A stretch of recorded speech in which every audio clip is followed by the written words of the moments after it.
Bonjour à tous, la Belgique se relance, c'est notre série spéciale avec des émissions consacrées à cette thématique qui nous concerne tous, la Belgique se relance. Cette semaine, le Hainaut est à l'honneur et particulièrement en ce mardi, la transformation digitale. Avec nos invités en plateau, Sophie Henrion, manager Wallonie chez ProTime, merci d'être ici en plateau.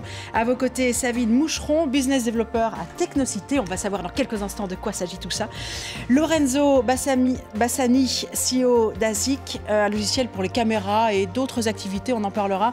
Et à vos côtés, je ne sais même pas si on le présente encore, Fabrice Brion, CEO d'I-Care, une entreprise qui va très bien et on suivra son parcours dans quelques instants. Merci d'être avec nous. On va commencer tout de suite, on va entrer dans le cœur du sujet, la transformation digitale. Un mot presque savant qui ne l'est plus maintenant tellement on en parle depuis des mois. Savine, je commence par vous. C'est quoi la transformation digitale? Vous formez les gens, les entreprises, les enfants, les étudiants, les demandeurs d'emploi à cela? Oui, tout à fait. Donc, ça fait Technocité à 21 ans. C'est un centre de compétences. Donc, on organise des formations dans le secteur du numérique depuis maintenant plus de 21 ans. On a deux grands métiers, c'est-à-dire tous les métiers techniques autour du numérique et puis tous les métiers de l'industrie culturelle et créative, le son, l'image, le gaming. Ce sont les formations principales qu'on met en place. Et c'est vrai qu'on accompagne en fait les travailleurs, les enseignants, les entreprises à s'adapter à la numérisation. Et ce que je voudrais quand même mettre en avant, c'est que le numérique, en fait, c'est un outil au service de l'économie, des travailleurs, des étudiants et de la société pour aller mieux, pour être plus efficace et travailler de façon plus simple. Ce n'est pas une fin en soi. Oui, alors on va en parler tous ensemble dans cette émission pendant 1 heure. Cela dit, aujourd'hui, c'est peut-être une évidence. Ça l'était peut-être moins, il y a 21 ans, quand vous avez créé Technocité. Ça paraît dingue, 21 ans, c'était il y a quand même longtemps. On peut se dire, mais ok, on avait déjà tout compris il y a 21 ans. Il fallait se transformer au niveau numérique, au niveau digital. Et pourtant, je lisais en préparant cette émission, vous n'avez formé que 60 000 personnes. Que 60 000 et pourtant déjà 60 000. Alors ça paraît pas beaucoup, ça paraît pas énorme sur la réalité aujourd'hui wallonne, mais Technocité n'est qu'un centre de compétences parmi d'autres qui organisent aussi des formations. Donc, on a des centres spécialisés. Donc, vous multipliez déjà par 5. On arrive quand même à un chiffre plus important. Et il y a des opérateurs privés. Quoi qu'il en soit, je vous rejoins tout à fait. Le numérique ou le digital devrait être partie intégrante de l'ensemble de la formation. Je pense que même à l'école aujourd'hui, on n'accompagne pas nos jeunes, nos enseignants, où on n'a pas du tout l'accompagnement numérique au niveau de la formation. Et ça, on est en retard. Ça devrait faire partie intégrante du cursus de nos jeunes et de ceux qui les forment. Donc je suis d'accord avec vous, c'est pas assez et en même temps, c'est déjà ça. Je vous rappelle qu'à 21 ans, c'était l'an 2000, le bug, la peur énorme de tout recommencer à zéro. Et au final, ben voilà, il a fallu probablement, malheureusement ou heureusement, je ne sais pas, une crise comme le Covid pour que tout le monde soit précipité dans le numérique et finalement se dise que c'est un outil formidable en plus de la relation qu'on a au quotidien sur les plateaux pour pouvoir mieux travailler aussi en équipe, à distance. Fabrice Brion, on a découvert votre portrait hier lors du lancement de ces émissions spéciales. Votre activité, I-Care, vous êtes actif dans la maintenance industrielle prédictive. Je vous voyais hocher de la tête quand on parlait des écoles. C'est quelque chose qui semble une évidence aujourd'hui ? Oui, c'est important, que ce soit pour les étudiants, que ce soit pour les élèves, que ce soit pour les professeurs, c'est quelque chose qui est primordial. On parle de la numérisation, on parle du 4.0, tout ça s'inscrit dans une tendance historique. On vit dans une période historique qui s'appelle, depuis le début du 19e siècle, la période des révolutions industrielles au pluriel. La première, c'était la vapeur. Ça a donné le charbon, ça a donné l'acier, ça a donné la prospérité de la Wallonie et de la Belgique pendant plus d'1 siècle.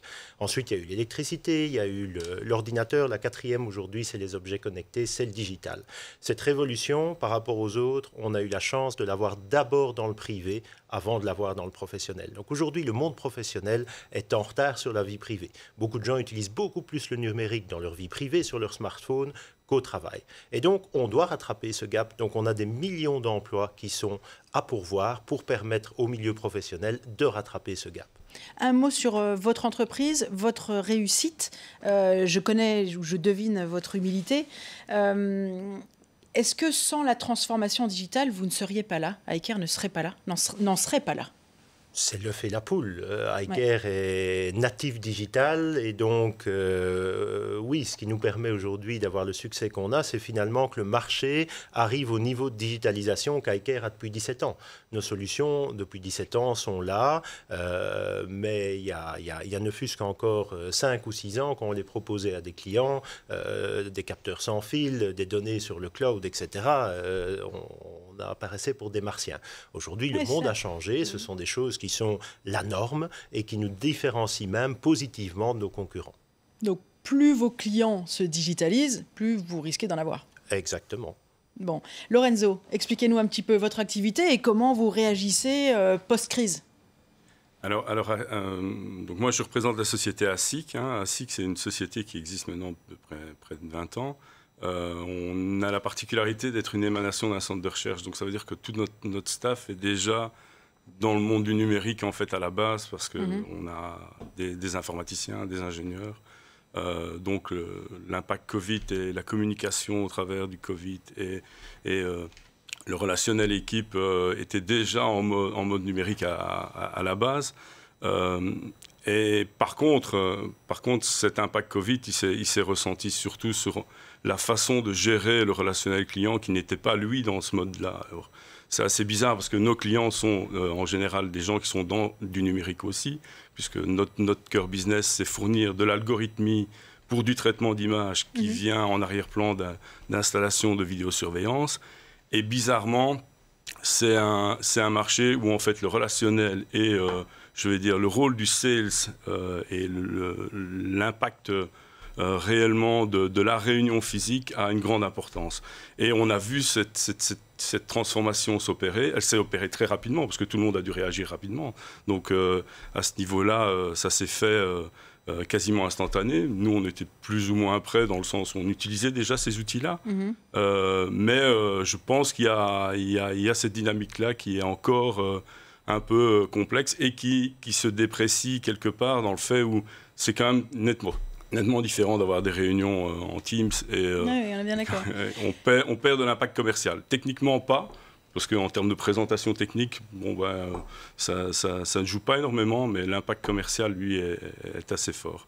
Et pour vous, la transformation digitale d'une entreprise, c'est la clé, c'est une évidence? On ne peut pas faire sans aujourd'hui?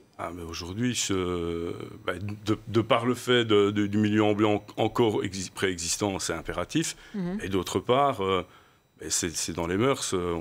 Fabrice parlait de IoT. Aujourd'hui, c'est devenu, c'est plus qu'un keyword, c'est une réalité.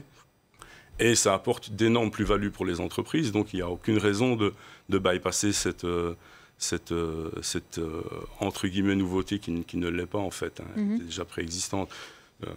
Et vous vous retrouvez face à des clients qui sont encore un peu timides? Mais on a peut-être une particularité, c'est-à-dire que on vient d'une base où en fait on a fait de l'algorithmie sur de l'analyse vidéo classique qui a eu un push pendant 4 à 5 années et qui n'a pas rempli en fait les objectifs voulus. Donc il y a eu une décroissance. Aujourd'hui, il y a un renouveau avec l'IA. Donc l'intelligence artificielle apporte aujourd'hui un potentiel beaucoup plus grand, qui est beaucoup plus accessible, qui augmente un panel de sociétés qui peuvent. Et donc il y a vraiment une mine en termes d'emploi derrière ça qui est colossale. Alors, concrètement, ça veut dire quoi? C'est quel type d'emploi? Essentiellement des gens qui maîtrisent de l'intelligence artificielle, qui maîtrisent des réseaux de neurones et qui peuvent programmer, entre guillemets, ces réseaux de neurones et les mettre en œuvre. Voilà. Et c'est un besoin qu'on ne peut pas trouver sourcé facilement. Et qu'on peut le sourcer, il est très onéreux. Donc pour des entreprises... je veux dire, de notre taille, on est une entreprise qui, au global, représente 20 personnes. Ce sont des profils pas évidents. Et donc, pour ça, par contre, on a la chance d'avoir en Wallonie, on en profite, quand je dis on en profite, c'est dans le sens positif, d'avoir des cadres que la région wallonne met en place pour avoir des programmes de recherche qui permettent justement de maintenir en fait, cet élan vers de nouvelles technologies. Mais Fabrice, dans le Hainaut, vous n'avez pas l'air d'avoir des problèmes pour recruter? Moi, je trouve que, justement, c'est une opportunité, une chance qu'on doit saisir. Ça veut dire qu'il y a des emplois qui sont en train de se créer, qu'on n'a peut-être pas les personnes qui sont capables de prendre ces emplois aujourd'hui, mais qu'on est dans des technologies qui sont quand même relativement nouvelles. Donc, ça veut dire sur lesquelles on peut rapidement former et transformer des gens chez Technocité, chez Molengeek, chez d'autres, de leurs compétences actuelles vers les compétences dont on a besoin pour pourvoir à ces emplois à créer. Est-ce que qui fait le pont? C'est le Forum, on est bien d'accord, qui fait le pont entre le gap entre ce dont a besoin une entreprise ou des entreprises et la main-d'œuvre qui est là. Tout à fait. Donc c'est exactement ça, c'est le Forum qui nous met en lien, les entreprises avec leurs besoins et nous avec les formations qu'on organise. Mais on a 3 grands enjeux. Il y a le premier qui est la fracture numérique, parce qu'ici on parle déjà de sociétés qui sont déjà bien implantées dans le digital. Or, la fracture numérique, alors qu'on n'a jamais été autant connectés, je pense que, je ne sais pas le pourcentage, mais de personnes qui ont un smartphone est assez affolant aujourd'hui. Et malgré tout, on a des personnes qui sont complètement en décalage par rapport à... Vous êtes confrontés à ces gens-là? Oui, on a tout publié. C'est quel type de profil? Il y a toutes sortes, il n'y a pas de profil type, il y a tous âges, il y a toute population, il y a tout niveau d'intelligence, il y a vraiment pas de profil type. On prend le b.a.-ba avec eux. Exactement. Ouais. Donc il y a vraiment 3 gros enjeux. Pour moi, il y a celui-là, la fracture, pour laquelle nous, on essaie vraiment de mettre en place des formations ou des sensibilisations à ce que c'est que l'utilisation du numérique. Pour leur donner le goût?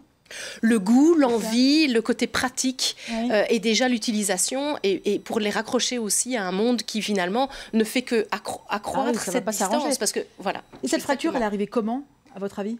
Alors, au début, simplement par des connexions, parce qu'on en parle depuis 20 ans. C'est vrai que les premiers emails, c'est dans les fins des années 90. Et donc, déjà, ceux qui avaient la possibilité d'avoir un email, on s'est vite mis dedans. La génération d'après, ils sont complètement nés dedans. Mais encore, il y a aussi l'accès au réseau, il y a l'accès à la formation, il y a l'accès au matériel. Donc, il y avait beaucoup de jeunes qui avaient un téléphone ici. Et Molengeek, par exemple, pour ne citer qu'eux, ont mis en place un dispositif pour prêter des PC. Parce que travailler à distance sur un smartphone, c'est pas possible. Enfin, on déconnecte complètement. Donc ça, c'est vraiment un enjeu pour nous qui est une priorité. Le deuxième, c'est la formation aux outils qui existent déjà. Donc des techniciens ou même en bureautique. Utiliser Teams à distance, c'était pas donné à tout le monde. Il y a très peu de personnes qui étaient Teams ou Google Meet et ça demande aussi... Donc cette crise a tout accéléré quand même. Tout accéléré, c'est sûr. On est bien d'accord. Sauf que on s'est laissé un peu porter. On aurait pu être les premiers sur la balle, être plus performants, plus efficaces, plus formants, mais on s'est laissé un peu vivre jusqu'à cette accélération à laquelle on a été confronté. Et la troisième, le gros enjeu, c'est les entreprises, le 4.0, l'intelligence artificielle, le blockchain, dans lequel, là, on va faire évoluer nos entreprises. Donc, c'est vraiment 3 grands enjeux pour la transformation qu'il ne faut pas perdre de vue parce qu'elles sont vraiment en parallèle. Si on avance trop vite dans les entreprises et qu'on décroche complètement avec ceux qui ne sont pas du tout dans le monde du numérique, on perd un peu l'objectif, quoi. Sophie, j'arrive chez vous. C'est quoi votre rôle au sein de ProTime, dans le Hainaut spécifiquement, puisqu'on parle du Hainaut cette semaine? Est-ce que ça veut dire quoi? Beaucoup d'entreprises, beaucoup de vos clients aujourd'hui tapent à la porte ou vous demandent de l'aide face à cette transformation digitale? Comment concrètement vous êtes confrontés à cette thématique? Alors, ça fait plus de 25 ans qu'on est actif en Wallonie, donc clairement, on a vu nos clients évoluer. Donc, on a les nouveaux clients, ceux qui sont réveillés après la crise ou pendant la crise. On a parlé de collaboration à distance. On a connu ces clients qui, du jour au lendemain, se retrouvent en télétravail forcé et nous disent « Comment est-ce que je fais pour suivre mes collaborateurs à distance? Comment on fait pour garder le cap ?» Et donc, notre métier étant la gestion des temps, on aide à la transition digitale des processus RH. Et en fait, c'est un acteur dont on n'a pas parlé. On a parlé du Forum, on a parlé des entreprises, mais au sein même de l'entreprise, les ressources humaines ont un rôle clé. Et donc, ce qu'on veut, c'est leur libérer du temps. Pour ce qui compte, c'est participer à la formation, à la transition digitale. Et le fait de digitaliser tous ces processus qui sont chronophages fait qu'ils ont plus de temps à des choses utiles, concrètes et sur le terrain. C'est vraiment là qu'on les aide. Et la transition, elle est encore plus présente et marquée depuis la crise, clairement. Ça veut dire quoi? Ça veut dire proposer à des entreprises des outils qu'ils n'utilisaient pas avant? Qu'elles n'utilisaient pas avant? Alors, on a encore des sociétés qui ont les demandes de congés papier, la gestion du temps de travail, on met les pointages et on les encode. C'est quoi? Moitié-moitié? Moitié sont à la page? Heureusement, on n'est plus à la moitié-moitié, mais en tout cas, on a encore des clients qui parfois ont dit on fera ça après. C'est secondaire, on a des priorités par rapport peut-être à la chaîne de production, on va d'abord automatiser tous les processus de production et puis se rendre compte que derrière, il y a des collaborateurs qui parfois comparent les entreprises et voient ce qui se fait ailleurs, ont besoin de plus de transparence dans l'information, ont besoin de flexibilité. Ça, c'est un mot qui, à mon avis, peut revenir dans le débat aussi, parce que la crise a généré de la flexibilité dans le temps de travail, dans le lieu de travail. Ça doit se gérer. La flexibilité, Fabrice, c'est un terme qui vous parle ?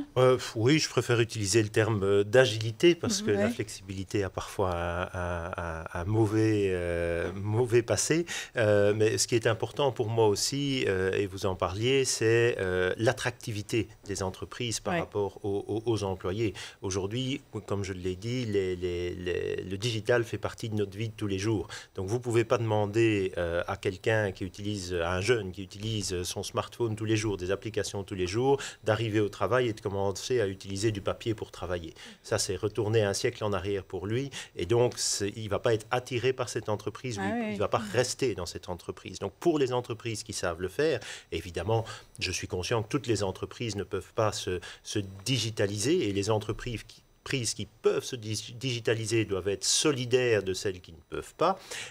Mais en tout cas, pour toutes celles qui peuvent se digitaliser, elles doivent y aller. C'est une question de survie. Lorenzo, vous êtes d'accord avec ça ?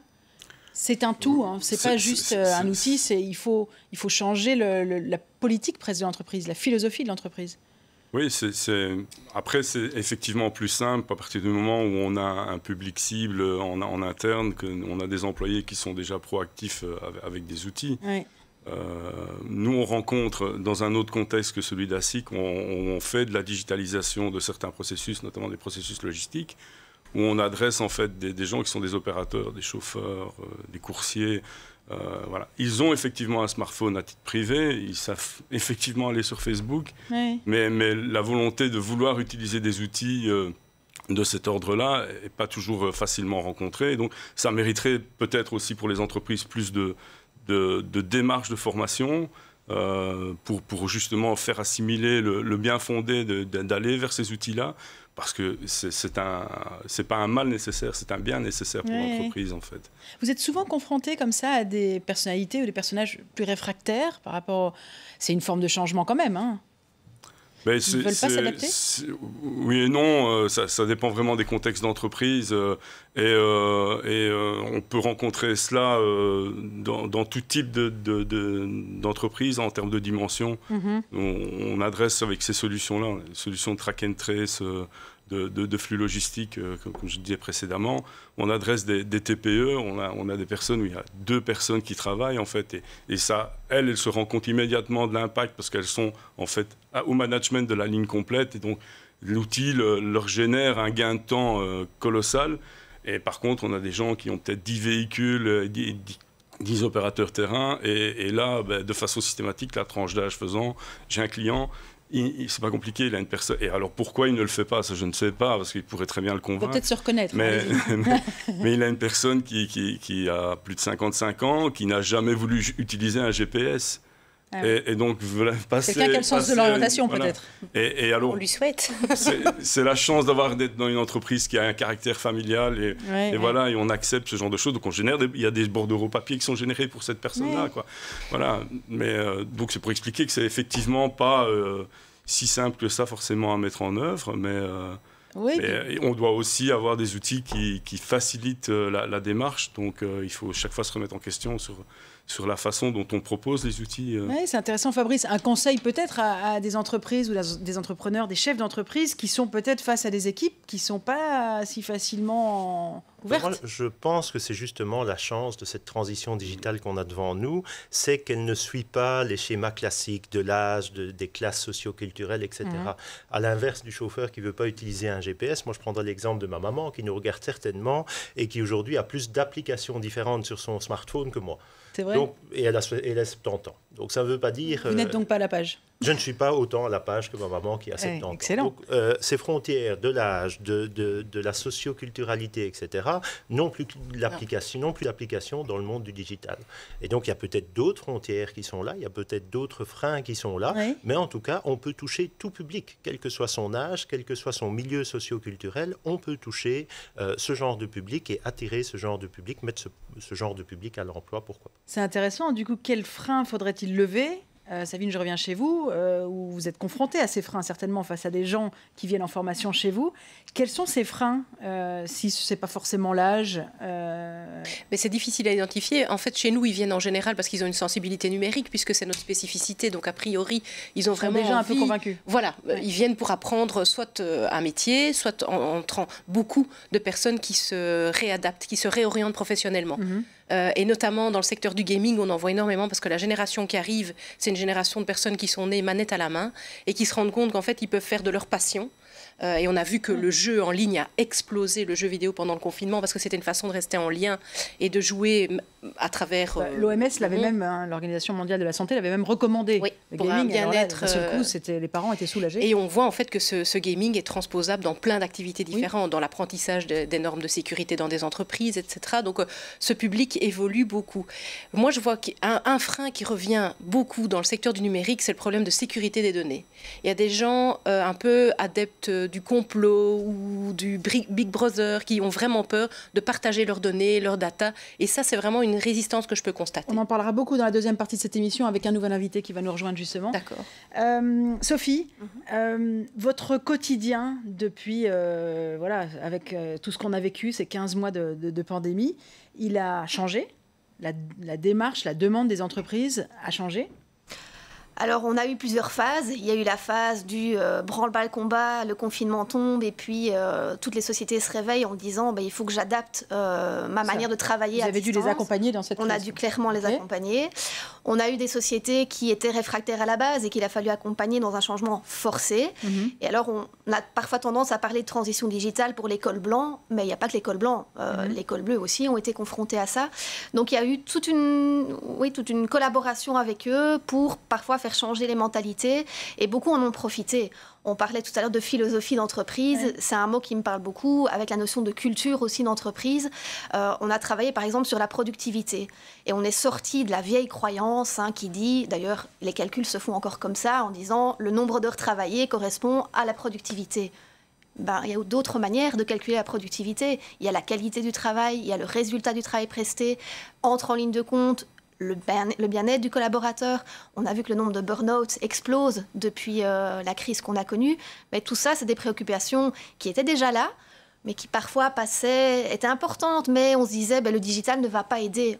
Si, la crise a prouvé que le digital peut aider à être mieux, et c'est pas une menace comme on pensait par le passé. IA, robots vont remplacer l'humain. Non, ça aide l'humain à mieux travailler et à mieux vivre le travail. Vous avez un exemple concret à nous donner d'une entreprise que vous avez accompagnée concrètement pour s'adapter et pour faire face à ce redémarrage, j'ai envie de dire?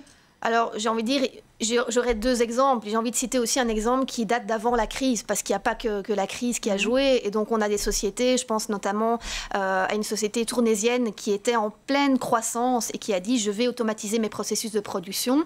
Mais attention, collaborateurs d'une 50aine d'années qui sont là depuis des années, ils voient ça comme une menace.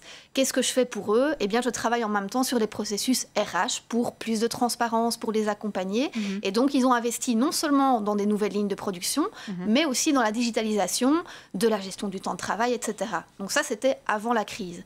Et puis, j'ai un autre exemple qui me vient en tête, c'était un atelier protégé avec lequel on travaille, qui a des ouvriers, qui a des cols blancs, et qui disait, du jour au lendemain, les cols blancs ont dû travailler de la maison, les secrétaires, toutes les parties administratives, et ça a provoqué beaucoup de remous dans l'entreprise, parce que ceux qui devaient venir sur place, parce que pas moyen de délocaliser la production, voyaient ça d'un mauvais œil.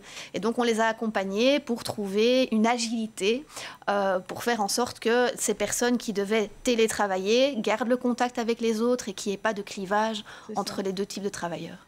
C'est ça, Fabrice ?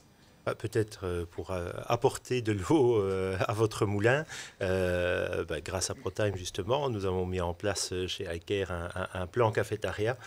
Qu'est-ce qu'un plan cafétéria? C'est quelque chose où, bien sûr, on ne touche pas à la partie légale du salaire, du paquet salarial, donc le salaire, les jours de congé, etc.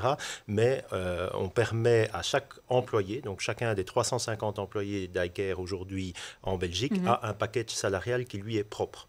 Ça veut dire qu'on a 350 paquets salariaux différents parce que tous les avantages extra-légaux, la voiture de société, l'assurance hospitalisation, les jours de congés extra-légaux, etc., les bonus éventuels peuvent être à la carte. personnalisés à la carte grâce à justement, ça aurait été impossible à faire manuellement, mais grâce à une application de ProTime, justement, chacun peut le personnaliser à sa manière. Et bon, chez nous, comme on croit beaucoup à Saint-Nicolas, on ouvre à chaque fois ce shop le 6 décembre pour qu'ils puissent personnaliser le paquet salarial pour l'année suivante. J'en profite, précision pour nos téléspectateurs. Sophie, on parle d'ICARE qui est quand même une grande entreprise. Est-ce que ce type de service s'adresse à tout le monde? Oui.